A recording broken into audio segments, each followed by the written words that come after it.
in our world now to get everyone to be able to get out there and vote. So we want to make sure that you're able, and we want to say a prayer today for all of you out there in our Tampa Bay area and all across the globe, those here in the United States who are voting and those who are unable to vote. We're still praying for you. We're praying for everyone, for every kind of situation, and we just ask God to bless this radio program this morning and all you listeners, for those who need something as a way to find your way back home to Christ. So we're here today to be that voice for you, and we got some really great, interesting guest speakers today for you here at the Freedom Community Outreach at WWPR 1490 AM. And this morning we have Kelly coming on, the author coming on this morning, Kelly Cooper, and we want to be able to welcome her in this morning. Join us here today and have a little bit of fun, and we want to be able to be joyous with you. So just stay tuned and keep your ears open. Did you get a chance to vote today? Did you get a chance to vote this weekend? Yes, I did. Okay, wonderful. So how was the voting lines? Were they pretty busy? Well, yesterday it was busy, but not, it wasn't something that we couldn't get through. It wasn't that long a wait. And it's such an important thing to do that we're not worried about too much about the lines. It's just important to get our vote in, and I'm hoping that everybody will go out today, vote. Don't let the line scare you. Just do what you got to do. If to get the person you want elected in office, you got to go and vote.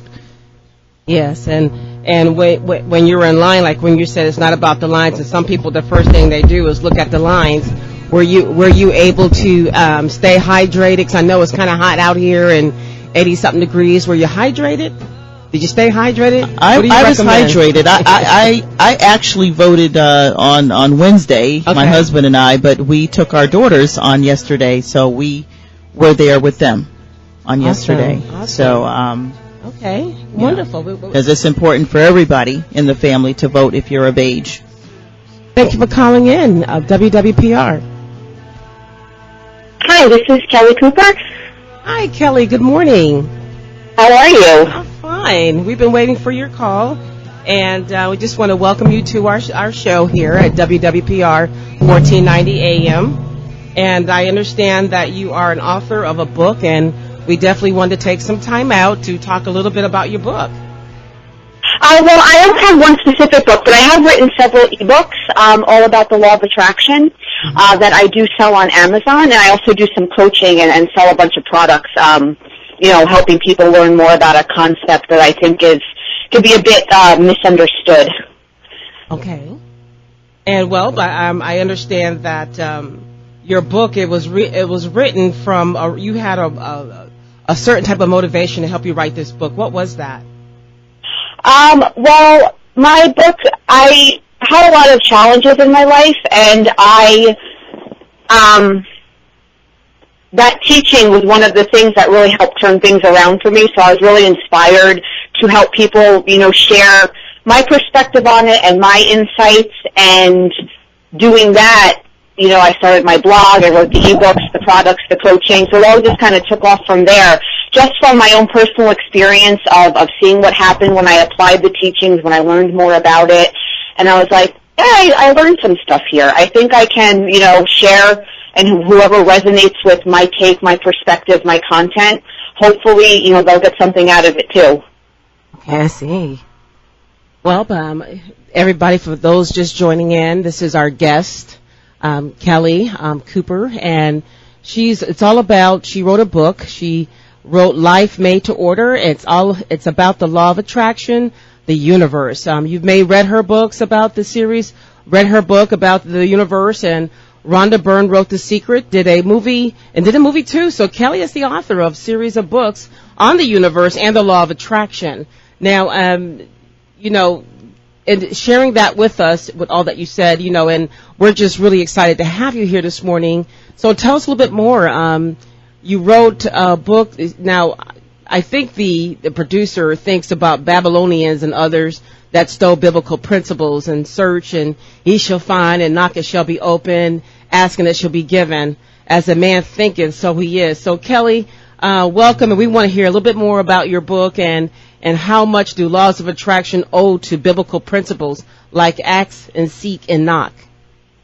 Okay, great. Well, one thing, my Life Needs to Order is not a book. That's actually my website, just to clear up so people don't go looking for a book that's not written, but that's not a big deal. I want to let them know. Life Needs to Order is actually my website. I think that it really melds well with biblical principles because, I'm not, an expert in the Bible, but I'm familiar with different passages that are often linked to a teaching like, the law of attraction, God supports us, the universe provides, and all of that. So I think it melds quite nicely together because I think, for me, the law of attraction, it's not so much about manipulating reality to your mind's specifications, which I think is where the impression people can get about it, and then they start trying to, force all these things to happen, and then in that process of trying to force these specific things to happen, they're moving out of alignment with the assistance that's available to them, and they're maybe closing doors to things that are even better than what their mind wants, or things they don't even know they would want, but they, wouldn't know until they received it, oh, that's pretty awesome. I actually like this better than this specific thing my mind wanted to attract. So I think, to me, the LOA, it's about cultivating a certain energy of believing you're supported, believing you have the power to influence your reality. To me, it's so much, your control lies in that energy, not so much in being able to make certain things happen. And I like to think of it as like being a co-creator with God, the universe, whatever, people have different terms they like to use, whatever resonates with them. So that to me is what it really is you're entering into that partnership of co-creation with that force that can help mobilize things in a way that we couldn't possibly do on our own and figure out with just our minds and making happen just through action. Wow. Well, you said a lot there. And, so you're explaining how the law of attraction works. And let's see, and Mark, the scriptures say, therefore I tell you, whatever you ask in prayer, believe that you have received it and it shall be yours. That's Mark 11:24. Mm-hmm. Now, in The Secret, the film uses a genie to say, your wish is my command. And the genie is a symbol of the universe. Does the law of attraction seek to replace God? I don't think so. I think, because to me, I think the law of attraction, and I think that's one of the misconceptions about it. I think that, because The Secret, right, brought it kind of into the mainstream, and I think before that, a lot of people have never really heard that term. Maybe there was the idea of, your thoughts influence your reality. I think that was something that wasn't some brand new concept. People were like, oh, I never thought about that before. But I think the Secret was great in bringing the LOA mainstream. But I think The Secret, it kind of scratched the surface of the LOA, and I think that it, like I said, because it wasn't a concept that maybe people were really familiar with, I think people kind of got the impression that the law of attraction was like this new thing, like this new tool you could put into your personal growth arsenal, and think about this, do this, and then you get whatever you want. And I think that, so no, I don't think it's meant to replace anything, because I don't think it's something that you use. I don't think it's a tool to be utilized. I think it's one of the one of the principles that kind of explain, the universe and how the universe and reality functions. So no, I don't think it's about replacing anything. I think it's about believing that your inner world shapes your outer world. There is a force, God, universe, again, whatever term people like to use, that is there, that can assist you in shaping that reality. So like I said before, I believe it's like a partnership, and we're always manifesting for the universe, or God helps us manifest for our highest good. And our role in that is not trying to control things or manipulate or force things to happen, but getting clear on what we want at a deeper level, which is always a feeling, I think. No matter what external thing we want to manifest, money, relationship, it's fine, want whatever we want. It's cool to want that stuff. I think us humans have a core group of things we want to manifest in our reality. But we're always after that feeling. We're after a deeper energy of feeling secure, feeling loved, feeling fulfilled, feeling joy. And all of these things are just a representation of that. So when we can identify the feeling, when we can identify what we really want to feel, when we can believe that God and the universe is there to support us in helping us achieve this well-being and achieve this happiness, that partnership, that co-creation, your life externally can transform in all sorts of magical ways. And yeah, I don't think it's about usurping God's power or anything about that. I think you're working with God to help, fulfill your function here on earth, whatever it is you're here to do, and have a good life and a happy life. I think that's what he wants for all of us. What is the best way to align your desires? The align with your desires. Christians believe it's a prayer. What would you say? I think prayer could be great because I think there is a power in asking for what you want and knowing that there's no reason not to have it. But I think, there is a larger force beyond us that's kind of holding the whole show together. And I believe this force it's nothing but love. It has nothing but love for us. It wants us to be happy. It wants us to have all these great things. It wants us to be provided whatever we need in this worldly life, right? Our, money and whatever things we need to survive in our human bodies here. So I think prayer is wonderful, and knowing that, again, there's no reason not to have these things. This force wants you to have these things. It wants you to align with them. But I believe that the universe or God, it can't defy our vibration. It can't defy our belief system. So there has to be at least a small part of us that believes that's how it works. And to me, that's the key to aligning, is believing, yes, I am supported. God or the universe, whatever term you like to use, that it wants me to have these things. It's designed to bring them to me, but I need to hold up my end of the bargain energetically by believing this is how it is. I need to choose to look beyond the illusory world we see that we've all created with our fear-based thought system, a thought system lacking in faith and lacking in knowledge of our true nature and all of that. And obviously all of that, it seems very real because we're witnessing it with our eyes. But as far as what ultimate reality is, I'm willing to look beyond what my eyes are seeing and believe that even if I can't see it, even if my experience thus far hasn't proven these sorts of beliefs to me, I'm willing to at least consider there's a different way. I'm willing to at least consider maybe I can have what I want. Maybe God is there to help me achieve all these things. Maybe my true nature is this being that has power to influence my reality. So I would say that's the first important key of aligning, is just kind of that general idea of believing kind of that's how it works. And it might not be a full-on belief. Again, our experiences, our limiting beliefs have been proven to us over and over and over again, and we have all this proof. Our mind's like, no, but this happened and that happened. So I get that, we're kind of doing it backwards, and it's not, it's not about doing a complete 180. Even the smallest shift in energy, the smallest willingness to consider maybe how things are now, maybe that's not some ultimate fact. Maybe what I believe now, my lack of faith, my belief in scarcity and all of this, maybe that's not true. And even that little concession can open up a world of possibilities. Spirit is like even the most lukewarm of invitation. You're inviting me to help you. I can come and help you. And it's just that little opening, that's all it is. And then I would say the second thing is, and I kind of touched on this before, is one of the keys to aligning to the external things we would like to manifest is realizing that's not what we actually want. And I know our mind is like, no, I need to pay bills, I want money. No, I'm lonely, I want a relationship. But the only reason we want these things is because the lack of the thing makes us feel badly. If we didn't care about being single, we wouldn't care if we had a boyfriend. If we didn't care that we were having trouble paying our bills and it wasn't causing us any inner turmoil, anxiety, or worry, we probably wouldn't care so much if we're going to get more money or not because it's not bothering us.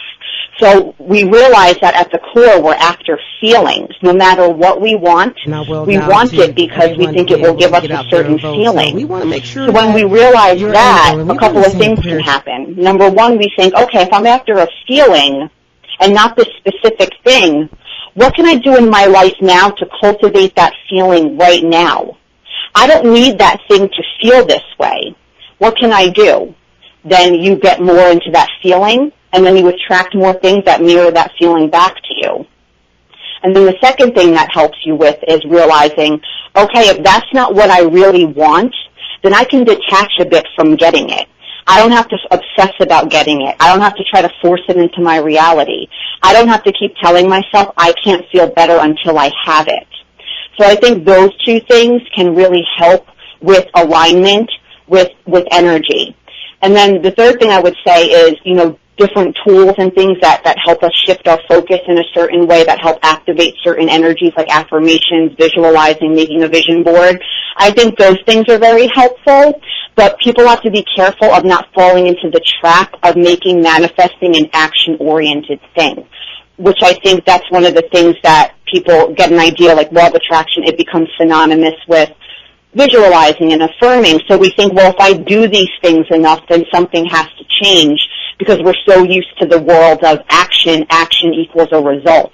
If I put enough effort into something, eventually I have to get something out of it. And then I think that's where people falter with applying a teaching like this. The tools are an important part of the process, but they're not manifesting. They're just a tool to evoke energies, which is what determines what shows up for us. What is the biggest stumbling block to successful manifesting? I think the biggest stumbling block is probably, God, there's so many, but I would say, at least in my own experience, our reluctance to deal with our negative emotion. So what happens with a teaching like the LOA is you get this impression that if you're not happy every second, like you're screwed. And it's like, you're not going to get what you want. You're being negative, or you're thinking negative thoughts, or you're focusing, whatever. So then I think there's a fear to really engage with our emotion, because we think, oh, well, if I think about this or that, or if I cry, or if I get mad, that's not being positive. I got it. So what happens is we try to think positively, which that's important, but what's happening is we're not really transforming the energies that led to whatever we're manifested now that maybe we're not so happy with. And then we're trying to be positive, and we might make a little headway here and there, but that energy, the other energy, is so strong. It has such a strong gravitational pull. All that positive energy we're trying to force ourselves to cultivate, it may be genuine to a degree. We make a little headway here and there. We have moments where we feel a little optimistic or whatever, but it doesn't really last, because there's really no momentum there, because there's really no room for that energy to take root because of all the other emotion. And then the other thing, too, I think, is kind of related to what I said before about what we really want is, the feelings. And I think what happens is our mind's like, no, you're not happy because you don't have enough money, or you don't have a boyfriend, or you're not married yet, or you don't have kids, or you don't like your job. You need to manifest these things, and then you'll be happy. But obviously, nothing outside of us can really ever make us happy. And what happens is we might be able to manifest those things. We create by default all the time without any conscious work on our energy. People manifest all sorts of stuff that we consider, our mind considers good, and then they think, oh, I'm still not happy. So what happens is we lose sight of why we're really unhappy. It's not because we don't have those things. It's because not having those things makes us feel a certain way. We're assigning a certain meaning to not having those things. So it's like you're struggling with your business and you think you're a failure or you're not good at what you do. That's why you really feel bad, because of that way you view yourself, not because you're not making enough money or you don't have as many clients as you want. You're not upset because you don't have a relationship. It's the meaning you're assigning to the lack of relationship. I don't feel good enough. There must be something broken about me. I'm not attractive enough. I'm not this. I'm not that. No one's ever going to love me. So when we can work on transforming those things, that's when you'll truly start feeling better, because that's why you're actually upset, is because of these bad things you think about yourself. And then when you transform it, it's, you manifest from a cleaner space energetically, because now you're manifesting something, you're emitting love for yourself, you feel whole and complete as you are, you're happy now, and everything you manifest, it's just like icing on the cake, and you enjoy it so much more. You're not looking for this thing to fill a void. So when you can really, I think, when you're really willing to engage your emotions, really understand you feel badly not because of the lack of these things, and you work on that inner transformation, the manifesting, all the manifesting happens automatically, because you're transforming your inner world so dramatically. Your outer experience has no choice but to transform along with it, because you're really working on the level of cause. You're really transforming energy. You're not just trying to manifest something. You write a blog? Yeah, livelifemadeToOrder.com is my blog, and there you'll find all sorts of blog posts. I do podcasts as well on the law of attraction, so I have a lot of content on there. If people are interested in coaching, I have coaching. I have a bunch of products that kind of go more in depth with my teachings than I could do, in a 10-minute podcast or, a blog post of 1,000 words, 2,000 words. And also something that you might be interested in, November 21st, I'm beginning a 5-week webinar series all about the law of attraction and business. So if you're in business and you want to learn about more how to apply these principles, I think you get a lot out of it. Even if you're someone that's toying with the idea of starting a business or you think you would like to do it, we're talking all inner world stuff. You'll learn a lot of stuff there that might, give you more confidence to proceed or help you understand better maybe what you want to do to prepare to launch it. So on my website, people can see all about that, and that speaks to them. I recommend signing up. You'll get a lot out of it. And yeah, so my website has all of that stuff there. People want to learn more about this stuff and more about me. LiveLifeMadeToOrder.com. Thank you so much. Thank you, Kelly. Kelly Cooper, everyone, author of Making Sense of the Law of Attraction series. We thank you so much for being on the show with us today. What's that website again? LiveLifeMadeToOrder.com. Thank you so much for joining us. Have a blessed day today. Thank you for having me. Thank you, Kelly. Have a blessed day today. Okay, you too. Thank you. Bye-bye. Bye.